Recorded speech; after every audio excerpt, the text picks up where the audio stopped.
சிவாய நமஹ.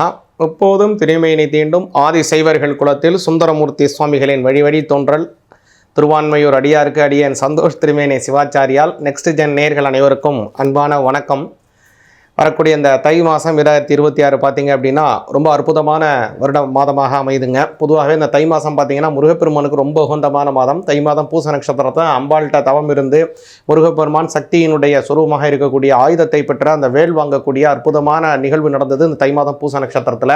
அதே மாதிரி தை மாதத்தில் இந்த வரக்கூடிய தை கிருத்திகை, தை மாதத்தினுடைய அமாவாசை, தை மாதத்தினுடைய செவ்வாய்க்கிழமை, தை மாதத்தில் வரக்கூடியதான இந்த ரத்த சப்தமி, தை மாதத்தில் வரக்கூடிய வெள்ளிக்கிழமை எல்லாமே சிறப்பு வாய்ந்தது. இந்த சிறப்பு வாய்ந்த ரொம்ப அற்புதமான இந்த உத்தராயணத்தினுடைய முதல் மாதமான இந்த மாதம் உங்களுக்கு எப்படி இருக்குங்கிற இந்த பலனை முழுமையாகவும் தெளிவாகவும் பார்ப்போம். மேச ராசியாகியவங்களுக்கு இந்த தை மாதம் பார்த்தீங்கன்னா ரொம்ப அற்புதமான மாதமாக வருதுங்க. உங்களுடைய ராசிநாதனாக இருக்கக்கூடிய செவ்வாய் பகவான் இந்த மாதம் முழுவதுமே உங்களுடைய 10ஆம் பாவத்தில் தான் இருக்கார். 10ல் பாவியாவது இருக்கணும் அப்படின்னு சொல்லக்கூடியது பெரியவங்களுடைய வாக்குங்க. ஏன்னா அந்த 10ஆம் இடத்துல இருக்கக்கூடிய கிரகம் எதுவாக இருந்தாலும் அது நல்ல பலனையே பரிபூர்ணமாக செய்யும் அப்படிங்கிறது ஒரு திண்ணம். அதனால தான் ஜீவனஸ்தானம்னு பேர். 10ல் இருக்கக்கூடிய அந்த உங்களுடைய ராசிநாதன் உங்களுடைய தொழில் வாய்ப்புகளை அற்புதமாக செய்து கொடுப்பார். அதே மாதிரி பார்த்தீங்கன்னா உங்களுடைய 5ஆம் அதிபதியாக இருக்கக்கூடிய சூரிய பகவானும் இந்த மாதம் முழுவதுமே 5ஆம் பாவத்தில் இருக்காரு.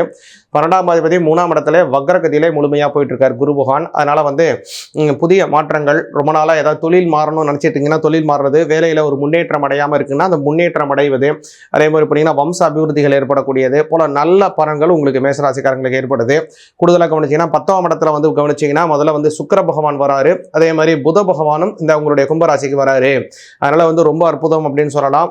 6ஆம் அதிபதி 11ஆம் பாவத்தில் வர்றது, ரொம்ப நாளாக கடன் சுமை ஏதாவது கொடுக்காம இருந்தீங்கன்னா அந்த கடனை கொடுத்து முடிக்கிறதுக்கான வாய்ப்புகளும் தேடி வருது உங்களுக்கு. அதே மாதிரி கவனிச்சிங்க அப்படின்னா சனி பகவான் இந்த மாதம் முழுவதுமே 11ஆம் இடத்துல தான் இருக்கார். 10ஆம் அதிபதி 11ஆம் இடத்துல இருக்கணும். சொந்த தொழில் செய்பவர்களுக்கு தொழிலில் நல்ல அபிவிருத்திகள் ஏற்படும்.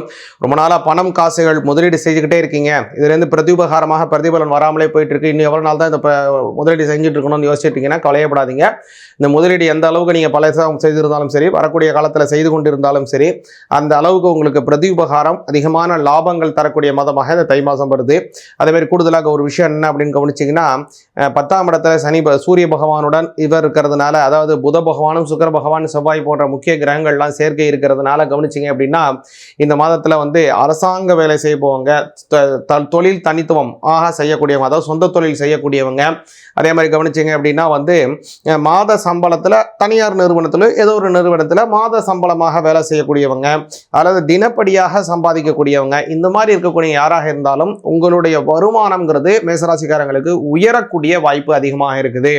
அதனால் இதில் இருக்கணும். கூடுதலாக இன்னொரு விஷயம் என்னன்னா 12ஆம் அதிபதி 3ஆம் இடத்துல வக்ரம் அதிகறதுனால குரு பகவான் உங்களுடைய செலவுகளும் கொஞ்சம் அதிகரிக்கிறதுக்கு வாய்ப்பு இருக்கு. அதுலேயும் நீங்கள் கவனமாக இருக்கணும். அதனால முக்கியம் என்ன அப்படின்னு கேட்டிங்கன்னா வருமானமும் உயரும், செலவுகளும் கொஞ்சம் அதிகரிக்கிறதுக்கு வாய்ப்பு இருக்கு. இந்த மாதிரி நீங்கள் செய்யக்கூடிய ஒரு முக்கியமான விஷயம் என்னன்னா முருகப்பெருமான வழிபாடு செய்யுங்க. பிப்ரவரி மாதம் 1ஆம் தேதி ஞாயிற்றுக்கிழமை பார்த்தீங்கன்னா தைப்பூசம் வருதுங்க. அன்றைய தினம் முருகப்பெருமானுக்கு பால் அபிஷேகம் செய்து வழிபாடு செய்தீங்க அப்படின்னா மிக மிக மிக அற்புதமான நல்ல பலன்கள் உங்களுக்கு கிடைக்குங்க. குடும்பத்திலே நல்ல சுபிக்ஷங்கள் ஏற்படும். முருகப்பெருமானுக்கு அந்த தைப்பூசம் அப்படிங்கிறது ரொம்ப உன்னதமானது. அந்த தினத்தில் மலை மீது இருக்கக்கூடிய முருகனை வழிபாடு செய்வது மிக மிக சிறப்பு வாய்ந்தது. அந்த அளவுக்கு போகக்கூடிய வசதி இல்லாத மேசராசிக்காரங்க உங்கள் வீட்டுக்கு பக்கத்தில் இருக்கக்கூடிய ஒரு முருகன் கோவில்லையோ அல்லது எந்த கோவில்லையோ அபிஷேகம் நடக்கக்கூடிய கோவிலில் அந்த பால் அபிஷேகம் செய்து வழிபாடு செய்து வந்தீங்கன்னா உங்களுக்கு அற்புதமான நல்ல பலன் கிடைக்கும். சிவாய நமக. முன்னாடியே சொன்னேன், இந்த தை மாதம் அப்படிங்கிறது தெய்வ வழிபாடுகளுக்கு ரொம்ப ரொம்ப உகந்தமான மாதம். இந்த மாதம் அப்படிங்கிறதே அமோகமான மாதமாக வருதுங்க. இந்த மாதத்தில் வரக்கூடிய தை வெள்ளிக்கிழமையிலேருந்து எல்லாமே சிறப்பு வாய்ந்தது. இதில் முக்கியமானது என்னன்னா தை அமாவாசை ஜனவரி மாதம் 18ஆம் தேதி ஞாயிற்றுக்கிழமையில வருது. அதனால முன்னோர்களுக்கு தர்ப்பணம் செய்வதற்கு மிக மிக உகந்தமானது. அதே மாதிரி தைப்பூசம் பிப்ரவரி மாதம் 1ஆம் தேதி வருதுங்க. இந்த தைப்பூசம் அப்படிங்கிறது முருகப்பெருமானுக்கு வருடத்திலே 6 தினங்கள் சிறப்பு வாய்ந்தது. அவர் அவதாரம் செய்தது வைகாசி மாதம் விசாக நட்சத்திரத்திலே. அதே மாதிரி அவர் சூரனை சம்ஹாரம் செய்தது ஐப்பசி மாதத்திலே வரக்கூடிய வளர்பிறையிலே வரக்கூடியதான சஷ்டியிலே அவர் சம்ஹாரம் செய்கிறார். அதே மாதிரி அவர் கல்யாணம் செய்தது பங்குனி மாதம் உத்திரம் நட்சத்திரத்திலே அவர் கல்யாணம் செய்கிறார். 6 குழந்தையாக இருக்கக்கூடியதான உலக அன்னை வளர்த்து அவரை ஒரே குழந்தையாக மாறு கார்த்திகை மாதம் கார்த்திகை நட்சத்திரத்திலே. அதே மாதிரி கவனிச்சிங்கன்னா பக்தர்களுக்கு அனுகிரகம் செய்வது மாசி மாதம் மகா நட்சத்திரத்திலே. இதில் தைப்பூசம் என்ன சிறப்பு அப்படின்னு கேட்டிங்கன்னா சூரனை அசுரர்களை சம்ஹாரம் செய்வதற்காக முருகப்பெருமான் கடுமையாக தவம் செய்து அன்னையை நோக்கி வரம் வேண்டி அன்னை தனக்கு நிகராக, அன்னை பராசக்தி பார்த்தீங்கன்னா தன்னுடைய நிகராகவே தன் சொரூபமாகவே முருகப்பெருமானுக்கு அந்த ஆயுதத்தை வழங்குகிறார். அதனால தான் அந்த சக்தி அப்படின்னு பேர், அதுக்கு அந்த ஆயுதத்துக்கு பேரு சக்தியாயுதம் அப்படின்னு பேரு. வேல்னு நம்ம சொல்றோம் இல்லையா, அதுக்கு பேரு சக்தியாயுதம் அப்படின்னே பேரு. அப்பேற்பட்ட அந்த வேலை வாங்கியது தான் இந்த தை மாதம் பூச நட்சத்திரம். முருகப்பெருமானுக்கு உகந்தமானது. இந்த தைப்பூசத்திலே முருகனை நம்ம கும்பிட்டோம்னா குடும்பத்திலே நல்ல சுபிச்சம் ஏற்படும், நல்ல ஞானம், அறிவு, பணங்காசு வரவுகள் அதிகமாக இருக்கும். சிவாய நமக.